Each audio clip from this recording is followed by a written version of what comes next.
Hey there, Jonathan here with Perception. Just wanted to hop back on another video and look at our year of fundraising e-course where we're putting out 10, 14, 20 ideas every 2 weeks just to encourage you, give you creative things to be working on, help you grow the fundraising that you need to fund your organization to have a bigger impact in the community.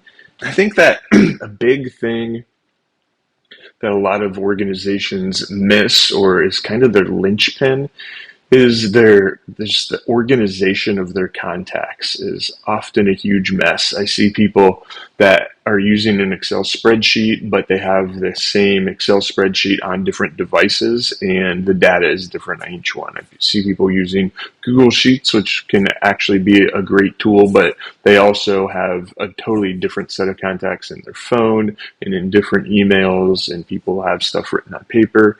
And I've seen stuff on napkins, and so I just see a lot of things that are going to hold people down, that are going to make things slow or help them to not be successful in their fundraising journey just because their contacts are not organized, they're a mess. And so we just wanted to put out this course here at the end of May just to give some ideas. And the goal here is to actually encourage you to sit down with other people and have a name storming session. That we really work best in a group setting. All of us do. We work best collaborating with others, having a team involved. And if that's something that's hard for you, don't really have anyone, I encourage you just to get one other person to be in this with you. Whether it's another staff member, someone else you're doing ministry or nonprofit work with, your board of directors, or actually assembling a fundraising team, or even just your spouse. Get other people to be involved. The first few ideas there are just getting it set up, really defining your goals. Are you working on corporate sponsorships? Are you working on foundations? Maybe you're trying to be focused on churches or just individuals. Just figure out what your goals are there for before you get started. Gathering background information on your current and past donors, board member, volunteers, just who is your current support base. And then from there, assembling a team, getting people who can be excited about this and it with you. People, you really want people who they're up for sitting down with an actual donor and asking them to consider giving. That would be the ideal person, but also just an organizational person. You might need somebody at this meeting who they're going to be the admin of this. They're really going to pull things together and help get it super organized. I see a lot of people who often they want to send out like a newsletter and they're going to blast it out to 150 people, and then their plan is to follow up with all of them, and that's just often really unrealistic. And so if you're going to follow up after a letter or a newsletter and reach out to people and ask to sit down with them and have a meeting, it's best to send it out to 30 people at a time. Have your contact list really organized so that when you can reach out, you have successful contact information for people and you can get something scheduled with them. So I just wanted to mention that as we dive more into this.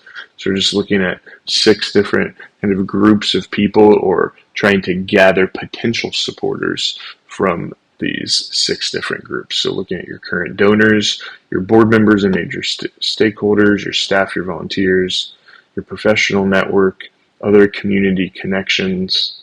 A lot of times community connections are overlooked. Considering local businesses, local churches, other like-minded causes, organizations, schools in the area. Social media, going through yours and the brainstorming teams, name storming teams, contacts, and really utilizing LinkedIn or Facebook to think through people. This next one, using relationship mapping tools. Donor search and Wealth Engine can be expensive, but just depending on your side and where you're at, those can be a really valuable resource. MindNode is a different type of software where it's more like creating a family tree, and you could do it with anything. You could do it with just a project you want to create. It isn't specific to people, but I like using MindNode to just creating a map of people and their connections.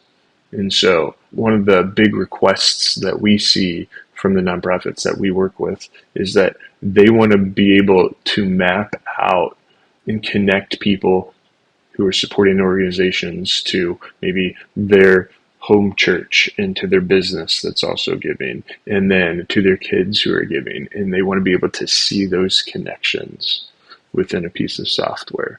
And so MindNode can help you do that on a graphically designed level. I think it's really important here to come up with an action plan. The real huge main purpose of this is getting your contact lists really cleaned up and adding people to it, and figuring out some next steps here is key to being successful, and figuring out who on your team is going to reach out to them. And there might be people who are not in the room who you need to bring in. It might be like, oh, really the best person to schedule a lunch or a coffee with this potential donor is our board member, because this board member who really knows them well. And so thinking outside of your brainstorming group could be key. And then follow up using a CRM, some sort of system, just even Excel or Google Sheet can be really helpful. And then we have a download here that I want to show you. And it's just in Excel, but it just gives you an idea of all the information that you should be putting in this. And so in the main tab, there's donors, and just having donors' names, people's phone numbers, their emails, their address. So you're seeing there's this example, these folks are married, so they have phone number for each, emails for each, the mailing address, how they want to be contacted and who the primary contact is, what they're currently giving, and then the last time that you met with them, and maybe a few other notes about you're going to ask them to increase their gift soon.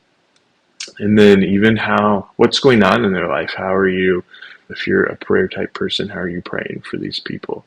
That piece can be just really key in helping you have just a good view of these people, of not just dollar signs, but they are people, and they are really want to be involved in your organization more than just giving financially. And you can have a mentorship, pastoral type role in their life when you pray for them.